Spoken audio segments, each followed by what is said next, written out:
Namo tasse bhagavatu arahato samma sambuddhasse. Namo tasse bhagavatu arahato samma sambuddhasse. Namo tasse bhagavatu arahato samma sambuddhasse. Dear Venerable Sirs, Dhamma friends, today is our fourth day and the fourth Dhamma talk. As we all know that we have taken the particular sutta known as Sabbasava Sutta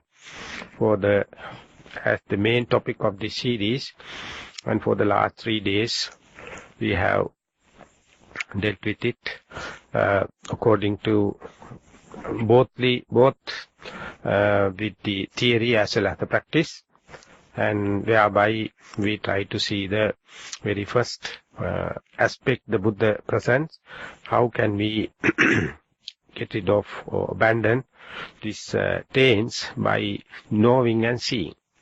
So the way to see them, the way to know them is very systematic. The first and foremost thing is the mindfulness. With that mindfulness, one has to develop yoniso manasikara. That means wise attention, and with that only one can see how these stains, how they become influx and influence one's stream of consciousness. If one is not developing or not systematically applying one's mind, it is very difficult to see. That is why at the beginning you have to have this mindfulness, whereby for the first time in our life we try to see things without a choice. Let it happen as its own accord. And when it is happening, the most difficult thing is to keep the attention with one object continuously.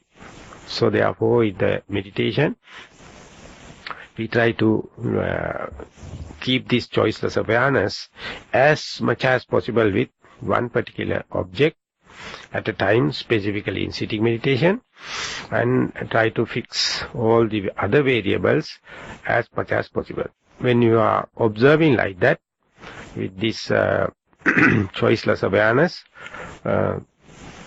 all the 5 aspects or aggregates in one entity, namely the physicality, the feelings, perception, volitional activities, and the consciousness going to play or going to manifest by its own accord, and when and where possible you are observing them without a preconceived idea or premeditated idea or values or any norms.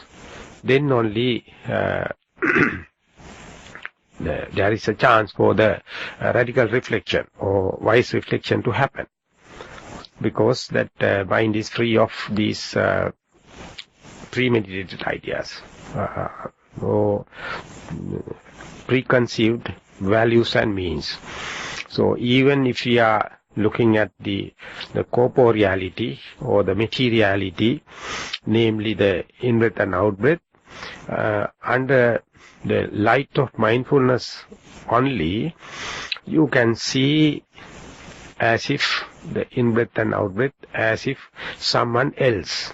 You are looking at it, though you are looking at it on your own in-breath and out-breath. If the mindfulness is really in full-fledged, you can see it as if someone else, as if you are getting a distance from it, and there if the attention is continuous with the in-breath and out-breath, each and every oncoming in-breath give you a chance, if you are wisely attentive to see it as and when it arises into your stream of consciousness, and waiting or patiently observing as and when it is disappearing from your stream of consciousness. So likewise, not only the middle, which is the gross area, your attention is focused more equally with the beginning, the middle and the end. So when the out-breath happens, exactly the same interest, same value to see the beginning, the middle and the end of the out-breath. So when it happens continuously, what happens is you are bound to see the beginning, the very subtle beginning, which was not possible at the beginning, but when the mindfulness comes in steadfast, you are bound to see this subtle beginning and the disappearance into the subtlety. So that means your sensitivity of your faculties increases. So when it increases, the disturbances from the bodily sensations or external sounds and the thoughts also have a chance to increase.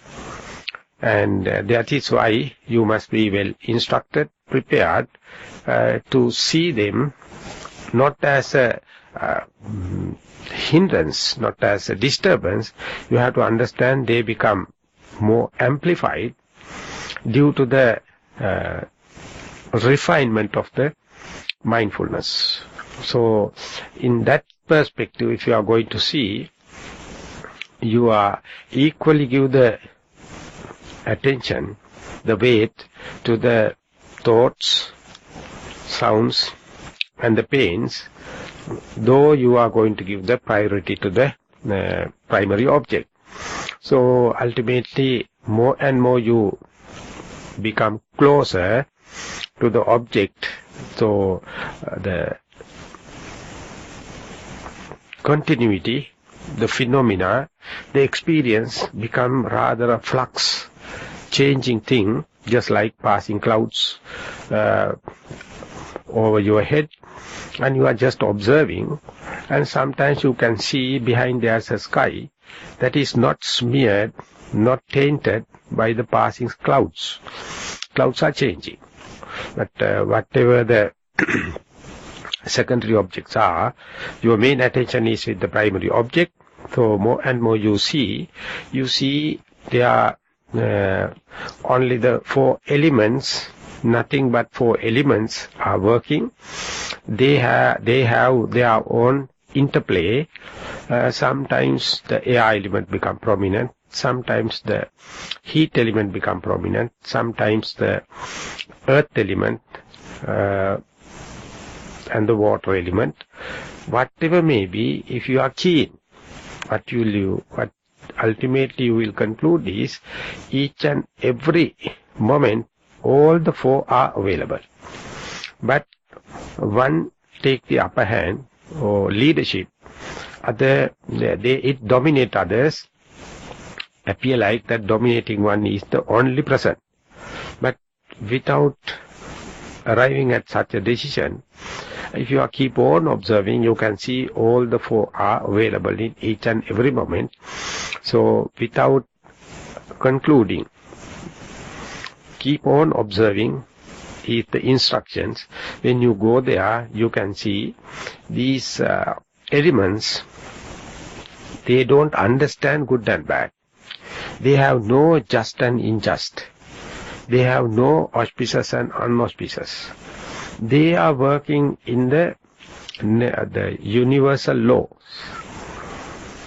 But if we observe them without mindfulness, with preconceived ideas and with premeditated values and ideas, always we try to take them as good or bad, auspicious or unauspicious, just and unjust, and then onward only the tension arises.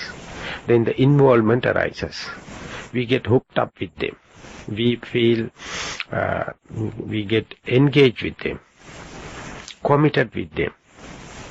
Unless otherwise you develop or be prepared and ready with, armed with mindfulness, you will never see these two things as separate phenomena, namely the arising and passing away of the elements is one thing, and coloration, value judgment, and good and bad thing is something we imposed upon.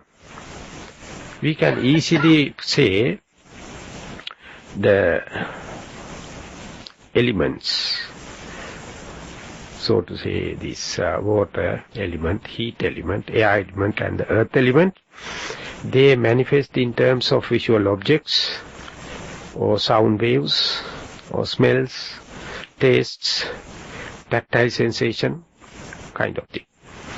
Therefore we can, in a sense we can say, they come from outside to inside, external to internal, in a flux. And immediately, as and when it arises, there's a kind of a coloration jumping from inside to outside, in an equal weight, in the equal time, synchronized manner.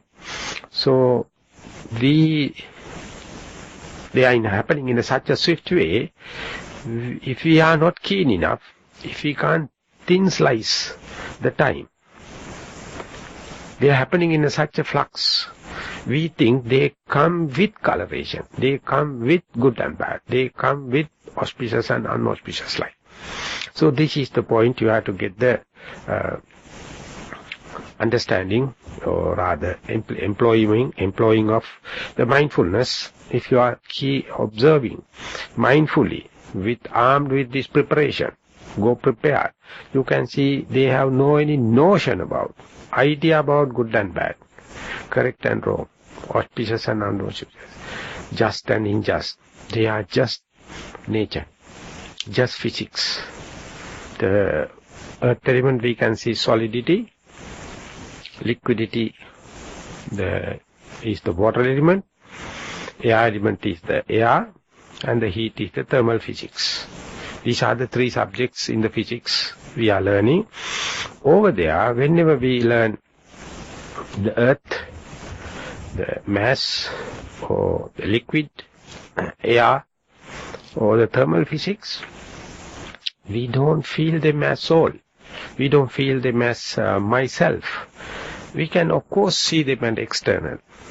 But when and where it is happening within this framework of in-breath and out-breath, or seeing, or hearing, or touching, pain, unless otherwise you mindful, they ultimately end up with myself, my liking, my dislike, my pet idea, my soul, kind of thing ultimately consolidate. We don't know from where it starts, how it becomes precipitated, how consolidated.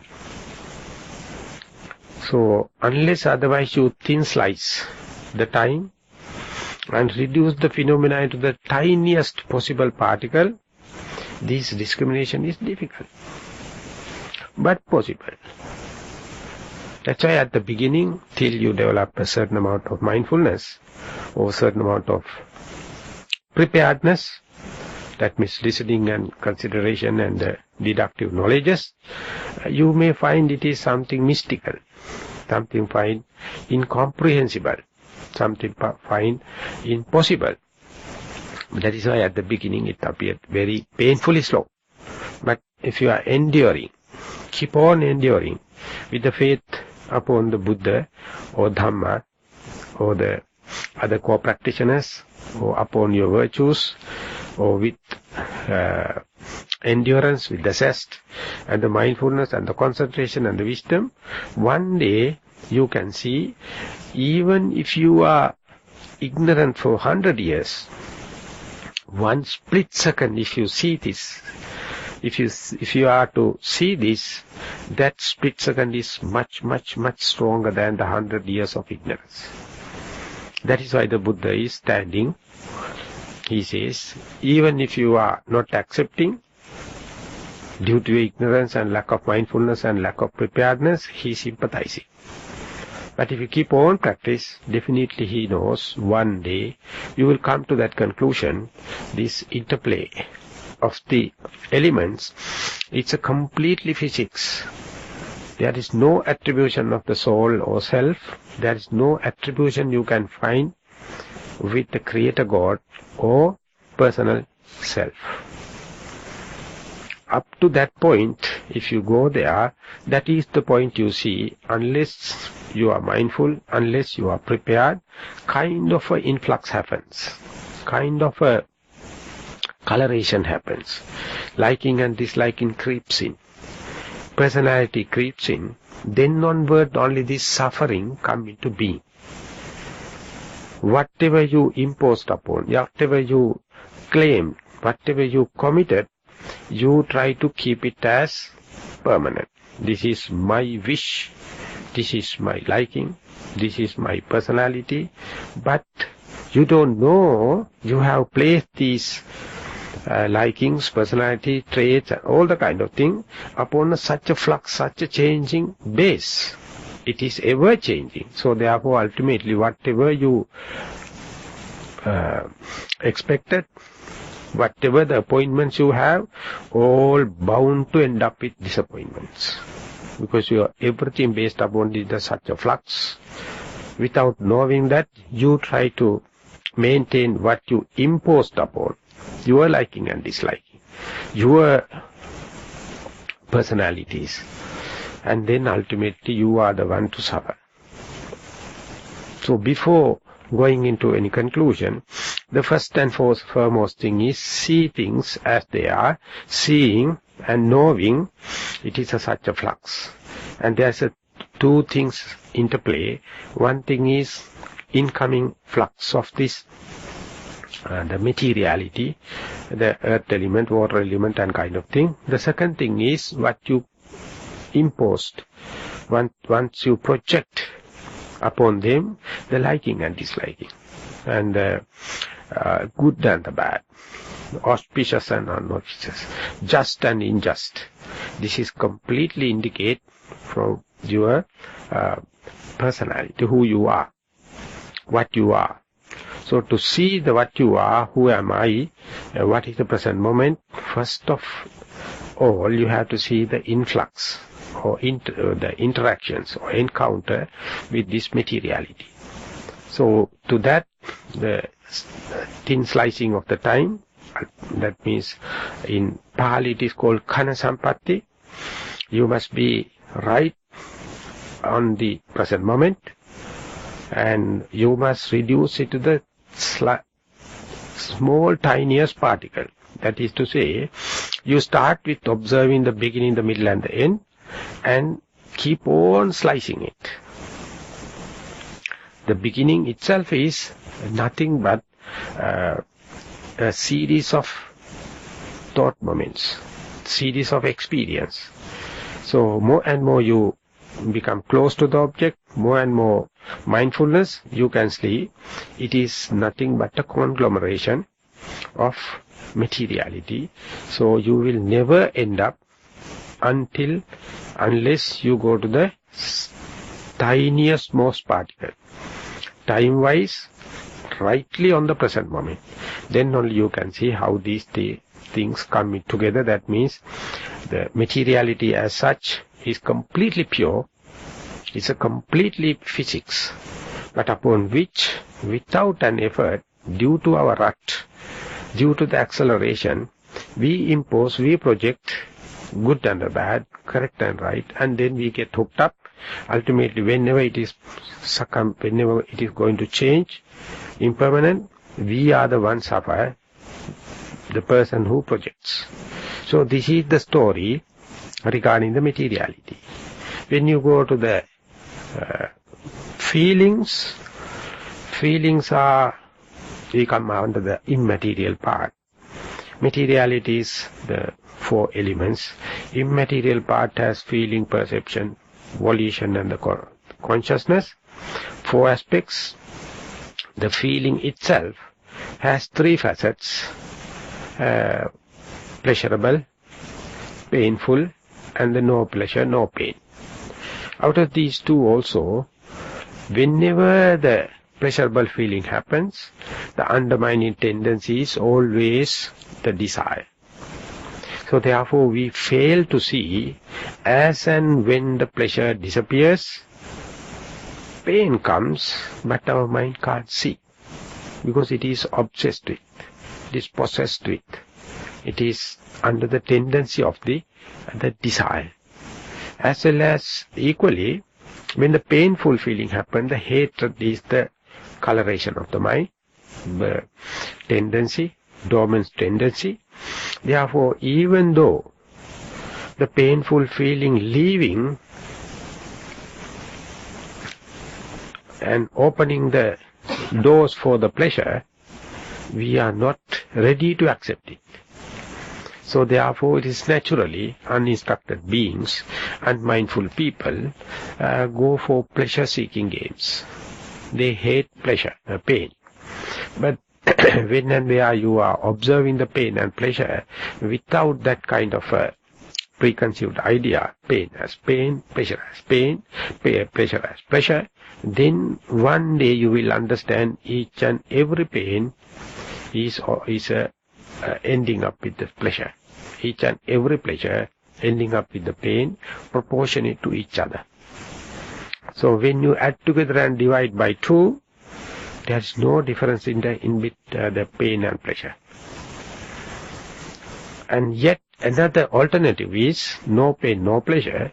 The pain and pleasure, what we call, has the nature of changing nature, impermanent nature. So that is torturing, that is burning. Pain is always burning, torturing, but ending up with the pleasure. Pleasure is always delighted and desired, but ending up with the torturing and burning kind of pain. But with respect to these two extremes, in between lies the no pain, no pleasure. It is special character. It is not undergoing impermanence. But unfortunately enough, we never recognize it, because our mentality is blind to it. So therefore, when and where the pain happens, when and where the pleasure happens, you are being asked to observe it without entertaining, without letting in the desire for the pain and the hatred towards the pain. And if you are lucky enough, the technique is, the meditation technique teaching is getting a distance from the pain. Or we can say getting a distance from the feelings. It's very difficult, because we have been accustomed, we are in a rut. Always these two are come together. But we don't know the pain or pleasure caused by external element, but the projection of desire or the hatred is a projection from internal to external.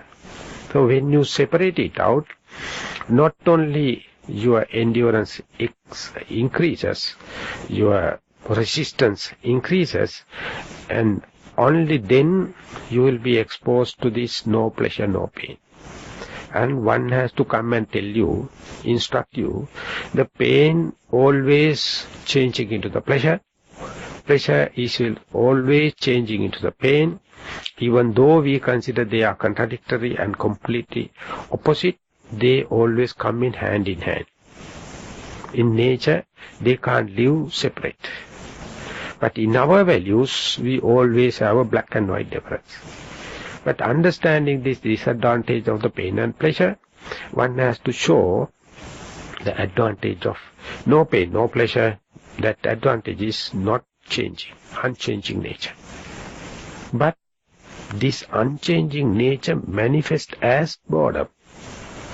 This unchanging nature manifests as monotonous. Unchanging nature manifests as alienation and fearfulness, uncertainty. So therefore, in the meditation, it's very common, not only for the meditation, meditator, even some non-meditator look at the meditator. Non-meditator also feels very boring. What is this whole life? He is going there and closing eyes and just waiting. They hate it. I think it is reasonable.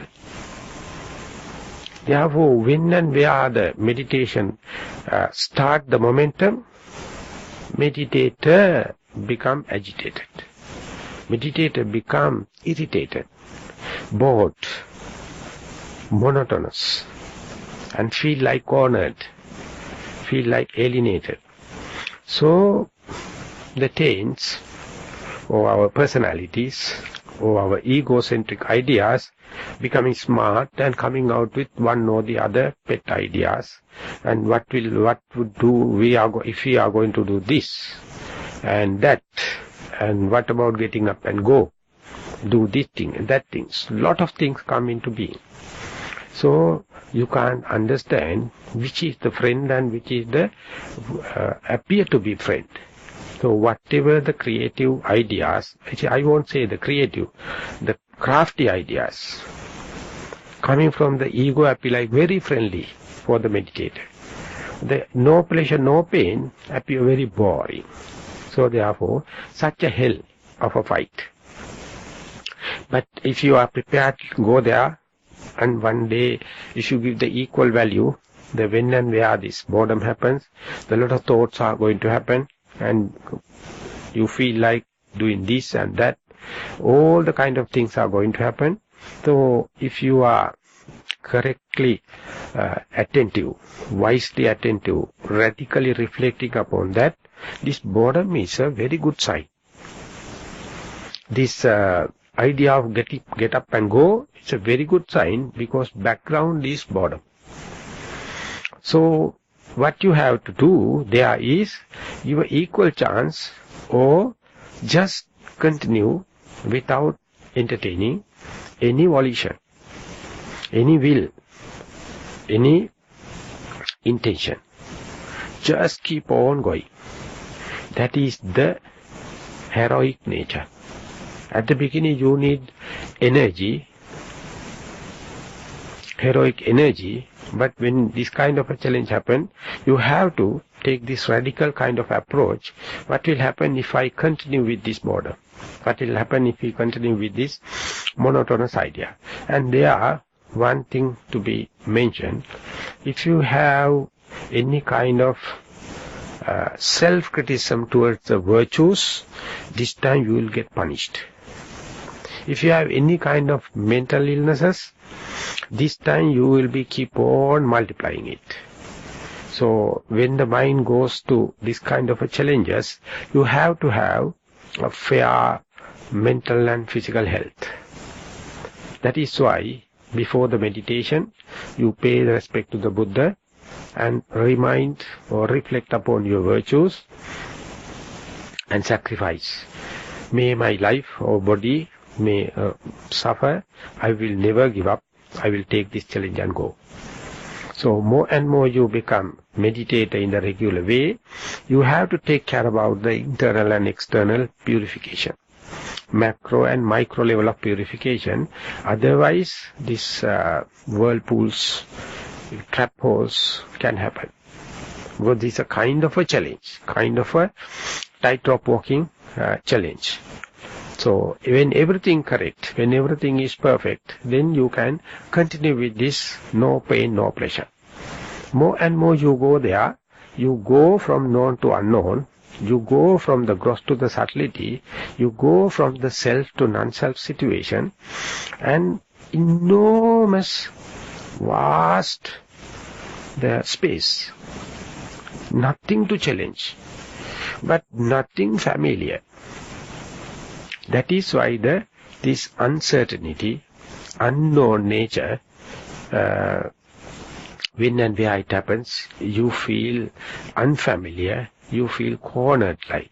So this is what in psychology says, the fear of unknown, or fear of freedom.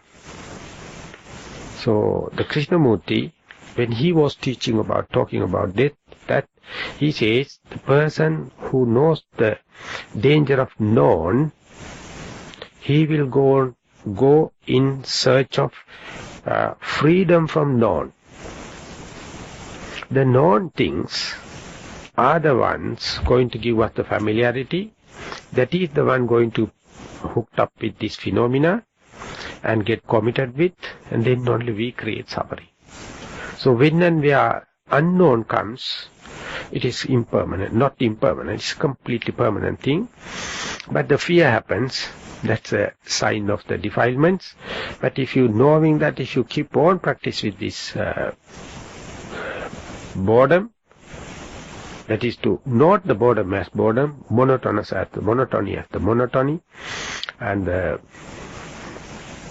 fearfulness, uncertainty, as and when it just understand these are mental states. By that time, you have no signs of your body, no signs of your in-breath and out-breath, but meditation is rather in the mental sphere, but you feel when and where the balance happens, when and where this balance is known as the equanimity, equipoised, indifference. But the people in the day-to-day life, with the go-go show, with the dramatic life, the indifference is something rotten. It is something damn. It is something to be not interested in. That is why they keep on changing. The postures, the visual objects, the music, sounds, smells, tastes, luxuries, and many, many things. But when come here, whatever may be the situation, you are enduring with that, go deep into that, go more and more you go there, you will end up with this indifference, the equipoised idea, the situation, and balance, least amount of burning of fuel, least amount of wear and tear. And this is the best for the healing of your body. It's the best for the healing of your mind. So when you go there, with the idea of feelings, you are leading to a space, leading to a place, the frictionless. But the preparedness is the matter. That is why the Buddha says, you must have acquaintance with the noble people, or right people, and association with them, skills they are developing, you also must have. Then only when the challenge happens, you will select the correct combination. What happens, of course, this story can be expanded towards the perception, to the volition, to the consciousness also. Very dramatic, very colorful, the way the Buddha is presenting. According to your personality, according to your way of entanglement, different people have different access. But these are just explanation of how, in the generic terms, how to explain it. If you are mindful and if you are wise in attention, how can disentangle these things? Whatever may be, whether it is materiality or feelings or perception, whatever may be, ultimately what happens is you are ready to accept when the pain happens, pain, pleasure happens, pleasure, you are not trying to get rid of that. More and more that happens is you are understanding, coming face to face with the suffering nature. So that is what you try to avoid so far. But now you know it has the equal value or better value when compared with the escapism. Try to get rid of. So when and where the pain happens, you never think about getting rid of it. Instead you try to see the natural characteristics of the pain. The beginning part of the pain, the middle of the pain.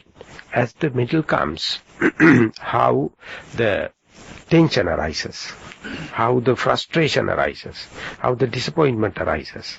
And not only you are noting the pain, you understand as and when the pain going through the middle, beginning to the middle, how the other tension arises, and then you become reckless and do whatever the available close by, and you never wait patiently to see the natural ending of the pain. Natural ending of the pain is a pleasure. Due to your involvement, due to your smartness, due to all the other tensions, you never let the pain have a natural death. You always have accidents, killing, torturing of the pain. So that is why it becomes unbearable. The Buddha says, when there is a pain, he says it's like a dart stuck on your body. He says it is painful, but bearable, he says. But second dart happening into the same point, then he says human can't bear it up. Therefore, the second dart make it unbearable. So Buddha says the first dart is the pain, second one is the hatred. Hatred towards the pain. If you are smart enough to not to allow this hatred to come as an influx and influence you, you can easily bear up this pain. The best example is the labor pain. Each and every mother knows how it's painful, but how proudly they take it up. How they prepare for the second childbirth. No complaint. It says that the the males can't bear it up, such a thing, but no complaint in the humanity. But when the mosquito bites happens, so much of complaints, because we have the hatred towards that. But that labor pain, no hatred. It has been taught us it is something natural. So that is why the Buddha says, if the first dart, it's a painful, bearable, the second one is the one, make it go beyond the limits, unbearable. That is the point we have to be careful, or we have to be attentive how it happens. And if someone going to say it is created by a external creator or God, until he or she see it, the mechanism, never believe. Always easier to believe something outside, someone outside. Or sometimes you may see it is something happening inside. Buddha says this is Dhammata, this is a natural law. So therefore, one has to see, one has to know by what very under the nose experience. And even though two people do practice in the separately, the manifestation and the revelation is exactly the same. So whatever it may be, if you are becoming more and more close with the material world, the earth element, water element like, or be sensitive with these feelings, whatever happening is your endurance, your tolerance, your immunity increasing. So that is why the Buddha says, if you do not practice this way, you caught up with the idea that all these are a wish or some wish of the someone external powerful God, or something internal malice. Or you will come to understand it is due to the past and it is for the future. All the time you attribute it to the other times. Or space and time-wise you slip the present moment and make up a very nice theory. It is belong to the past or future, or it is belong to the someone else. But more and more you go to the inside meditation, mindfulness and wise reflection, it becomes everything become within one moment, here and now. So more and more you go to the understanding of this suffering is the one Buddha put as the Four Noble Truths. Understanding and comprehending the suffering. Then it become a truth of suffering. Earlier it was something to get rid of. Moment your attitude changed, it become wise, it become radical, you will be exploring more and more into this uncomfortable and painful feelings, and how much it is being colored through your own perception. So once it is removed, it is just a subject matter to go plunge into all the suffering happening, but you are not welcoming them. Equally, you are not getting rid of them. As and when it happens, you be prepared. then he understands the truth of suffering, how it manifests. As far as you are going to avoid it, escape from it, it chases behind you and torture you and burning you. But once you face it, completely different. And then you come to understand this suffering is not external thing, or otherwise it is not different from the present moment, here and now. So it is not the time-wise, it is not the space-wise, external, it is here and now. Then it is because of this craving, it is because of this ignorance, these things are manifested again and again. It is within completely one's capacity. Once down with this mindfulness and the wise reflection and be prepared, easily you can cut through. And then, as and when you come to understand pain and the pleasure, no pain, no pleasure manifests. Likewise, more and more you understand this suffering, the non-suffering or cessation of suffering is bound to manifest. Not by escapism, not by elimination, not by getting rid of it, by embracing it as and when it arises, the cessation can happen. And when and where the cessation going to blink, going to beacon, then only you understand what is the best ways and means to maximize this cessation. There are a lot of tactics, a lot of hints, a lot of teachings, but what is appropriate for you is completely you have to manifest.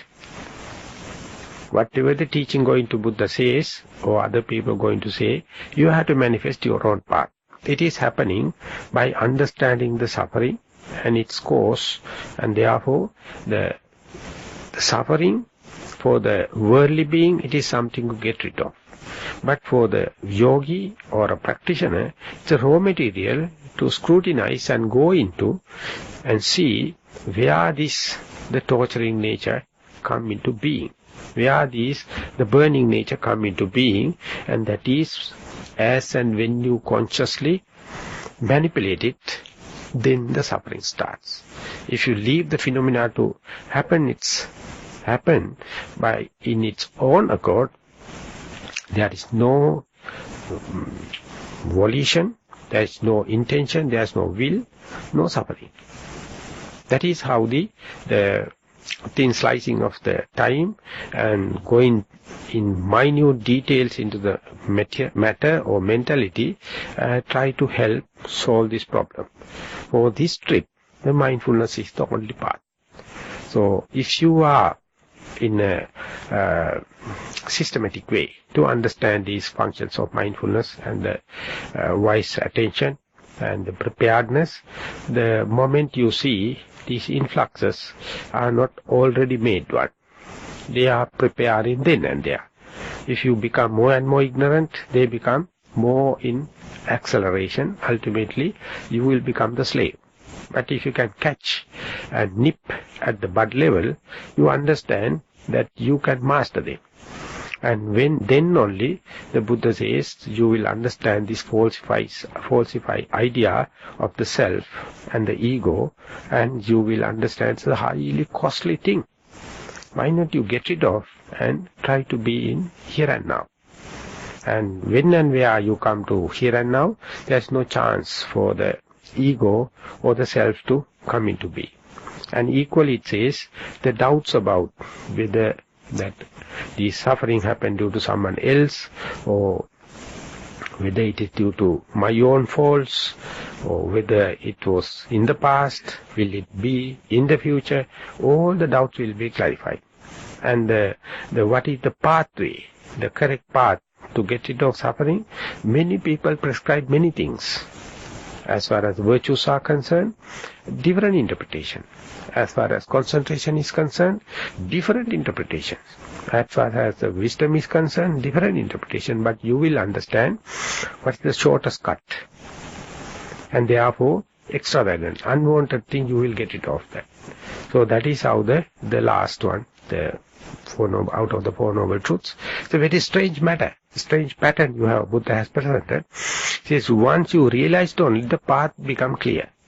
In our normal teaching, linear teaching, you have to learn the path, end of the path on the results. But here, once you see the results, you will manifest the path. Because you have to see, you have to know these fluxes, influxes, influences and the taints, then only you know what to do the best. So this is the first path knowledge, that you get rid of this Sakkaya Ditthi, Vicikicca, Silabbata Paramasa, namely this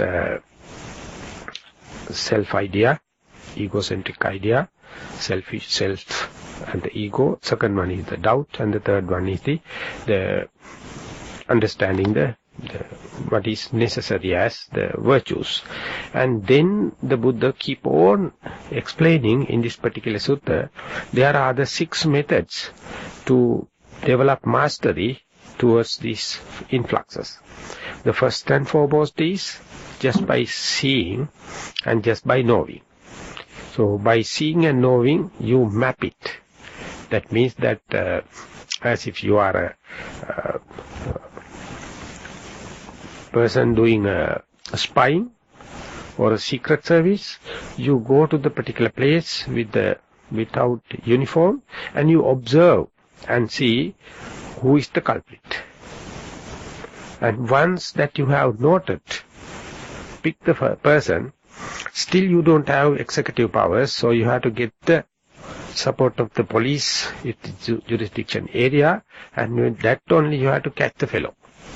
Likewise, the moment you see it, next is just a matter of implementation.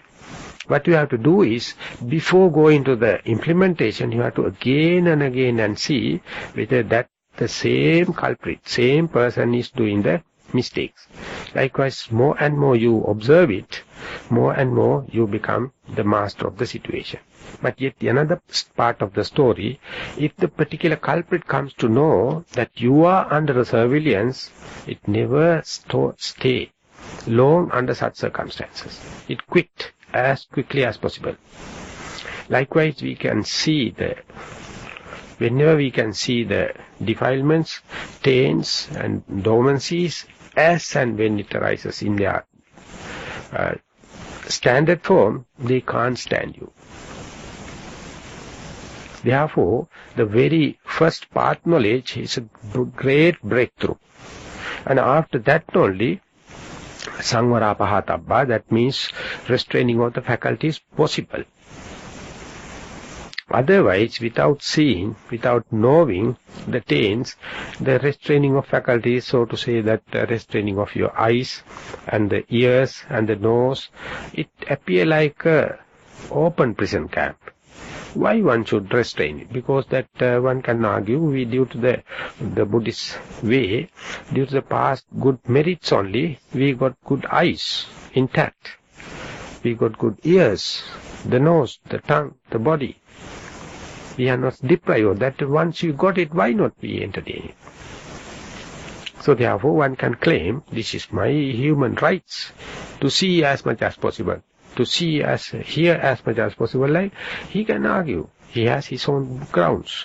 But once he sees how much these 6 sense doors are becoming opening for these influxes and ultimately you get influence, you feel once they come in, it is too late. Best thing is to check them at the gate. So that is how once you come to know, come to see the influxes, you will be very careful before letting them come in. So for example, when you are eating, the first digestion physically and chemically start at the mouth.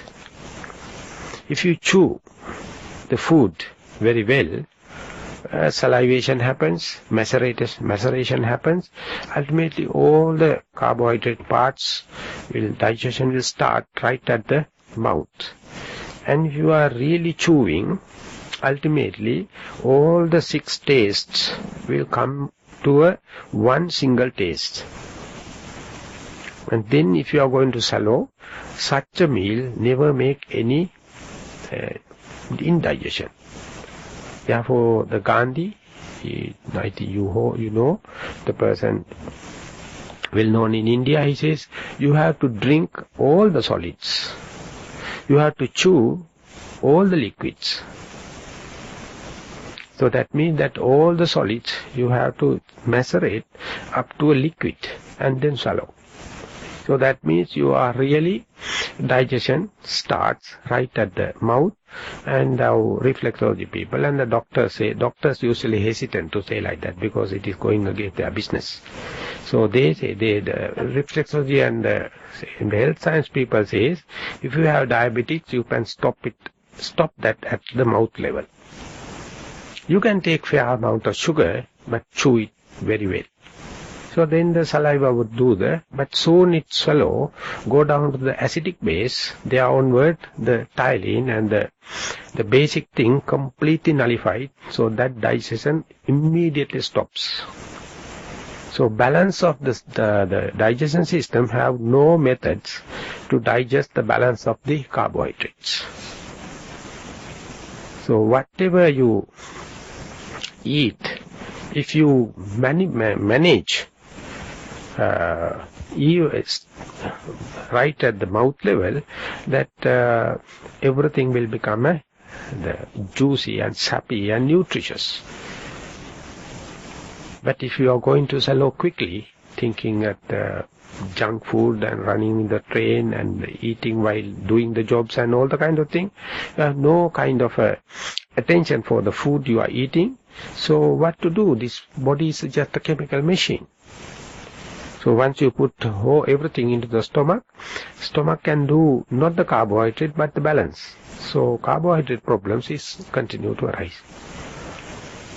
So likewise, when the eye is open, when the things are pouring in, if you are not conscious about, at least to know that my eye is the one now open, not the mouth, not the nose, not the tongue, so those are vulnerable.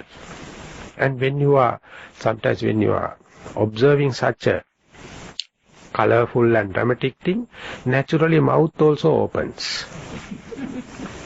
So much of the attention to the eyes. So at least if you know it, you can understand the mouth can't absorb visual objects. No taste can happen. So such a thing in our mind. And whenever you are listening, if you know at least you are listening, it is not happening to the eye, not the nose, not the tongue, then you can understand this is the source for the influx. This is the source for the influence to the mind. And the Buddha says that our mind is such a mad monkey, jumping from the eye to the ear, to the nose, to the tongue, without any sign. So how can we say we have a personality? We are such a vulnerable. And still, we say our children must be so and so. Our disciples must be so and so. Whenever you focus attention to your faculties, only you come to know how vulnerable they are. No agenda. Whether you like or not. Early morning you start with so much of list of jobs. And at the evening, when you go to the bed, most of the appointments are ending up with disappointments. But no hesitation, tomorrow also you will start with such a big list. So life is such a thing that happens while it is such a thing that is happening while you are engaged in planning. That means you are never living, you are always trying to live. Any moment you can claim living is the present moment. So therefore the Buddha says, those who are taking time for mindfulness meditation, even if they can claim I can set 1 hour and keep the attention with the primary object or keeping the mind attentive to the whatever the object happens, that hour he or she can claim lived. or experienced. Buddha says, if you have such a one day, that will much value than the 100 years of living in this bewilderment, in this clouded mind, in this puddled mind. So therefore, more and more you bring the attention to the present moment you are living and give the maximum well-being to the body and the mind, and you understand whatever the measures you are going to do, the world is based on suffering. You may be changing the one from the other hand, as if you are changing a red hot amber, charcoal, one hand to the other, quickly you can change, but whatever may be burning. That is why we have to accept this based on suffering. So by accepting, it is not becoming nihilistic. It is not becoming negative, not destructive, because that is the truth. So whole world, you can say 99.99999% not accepting this as suffering. Therefore, if you are going to accept that this is suffering, you are mad. So you have to say, even the whole world going to say, if I am the person going to suffer, I have to take care about myself. So why not trying this one? Keeping the mind in the present moment and developing this wise attention. Be prepared. No discrimination with the good and the bad. No discrimination with the pain and the pleasure. Whatever thing happen, you be prepared. If you go prepared, anything appear like adventurous, not a defeat. So then under such circumstances, after understanding the basics of these things only, you are prepared and qualified to develop this restraining of faculties. Restraining of the eye, ear, nose, tongue, just like when you, how much you be careful while you are eating, not to have indigestion. So the next one is Patisevana. So for this life, you have to have basic requirements. The clothing, the food, shelter, and the medicine. So when they are using, you have to understand, if you have no clothing, so much of problem arises. If there is no basic food, so much of problems. If there is no housing, and specifically under these climates, very difficult. If there are no medicine, when you are afflicted with the disease like me, medicine necessary. But you must not over-entertain upon these clothings, foods, housing, and the medicine. They have the utility value. They are nothing about, nothing to go for luxuries. So therefore, whenever you are using these things, you must understand the utility value. Moment you tread past utility to the luxury, you are asking for trouble. One of the definition for this commoners or putujana or the sansaric being is they don't understand the limit. They don't understand what is the limit, what is the end of the utility and the beginning of luxury. So then for the beginning he has his own rights as far as the utilities are concerned. But when and where you trespassing the utility value to the luxuries, then the way you explain it, the way you reasoning it, is such a selfish. It's such a egocentric method. So when and where you become aware of these stains and know about the stains, you know your way of explaining indicates how foolish you are. So you will come to the utility value. That is the way patisevana pahatabba, adivasana pahatabba, that is to the endurance, whenever you are having to have interaction with the others. By reaction, you can relieve your anger, but you know how much repercussions going to happen. Under such circumstances, when the pain happens, when the bad words going to happen, bad thing going to see, you have to observe them as a blind person. You have to listen them as a dumb person. and all the kind of thing. You have to train them just to endure, understanding by reaction how much you are adding to these repercussions and you are suffering. So it is not becoming callous. It is not becoming unconcerned, but you're really concerned with that. You have to do endurance. You have to practice endurance, and then a lot of things you have to avoid in this life, such as bad friends and the mad dogs, all the kind of thing. So the world is full of them. So therefore, to whom which you associate with, what are the foods necessary, what are the good postures, all the things at the beginning you do not know. But when and where you are looking these variables from the mindfulness point of view, or under the light of mindfulness, very easy. My life, personality, I was searching anyone who is talking about the enlightenment in this very life, I consider as the friend. Even they are Buddhist and Buddhist masters, if they do not accept in this very life, I just keep distance. Whatever their virtues, whatever their knowledge, I don't care. I don't want anything that way. So therefore it's a simple criteria for me. So you also may develop what is to associate, what is not. You must have your own ways to maximize your trip, maximize towards this goal. So there are also this avoidance you must understand. And then abandoning thing, you have to understand that at the beginning, till you are developing the good mindfulness and the concentration, the lustful feelings and the desire, biased feelings, thoughts to be abandoned. And at the early part of your meditative life, the hateful thing, the undesired kind of thoughts, you have to avoid. And the thoughts leading to the ignorance, laziness, lethargic, you have to avoid. But once the mindfulness comes into a certain extent, develop the backbone, then you can deal with them. But at the beginning, you have to avoid them.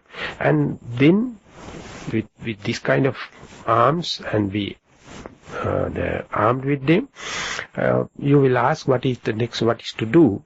And that is what the Buddha recommends as the bhavetabbang, meditated. He recommends these 7 enlightened factors, starting from mindfulness factor of enlightenment. So there you can claim that I am mindful. These are the characteristics of the mindfulness. These are the functions of the mindfulness. These are the proximate factors of the mindfulness. And this is what you feel when you are mindful. Like at the beginning, you don't have that much of a mastery, but results are there. Afterward only, you become full-time meditator and develop mindfulness together with the other 7 factors of enlightenment. Then only you can organize your spiritual path. And by that, you do by your own experience, your own direct experience. That is how the seeing and knowing of the taints help one to straighten the path and leading to the final liberation. So the last 6 to 7 factors I did not tackle in detail. I just tackle how one can abandon the influxes or taints by seeing and knowing. I hope that will be a good starting point. Once that is being installed, others also will happen automatically. So with these 4 days, we have tried our best to develop mindfulness and try to, as much as possible, wise reflection. And don't give up after 4 days. Try your best as much as possible to be in the present moment, mindful, and get each and every experience as a raw material for wise attention, radical reflection. And then that will be your teacher, that will be your best companion, and definitely you will get the best out of this dispensation, and you will be the best role model for this dispensation. And the vibration that you are emitting with this kind of endeavor will be quite helpful and healing, not only in you, but the society at large. Thank you very much for listening. Today, that is the end of my talk. So today I went a little longer, because I just wanted to conclude with all what I have to say. But there also interviews are there. So therefore we'll take time for interviews now onward.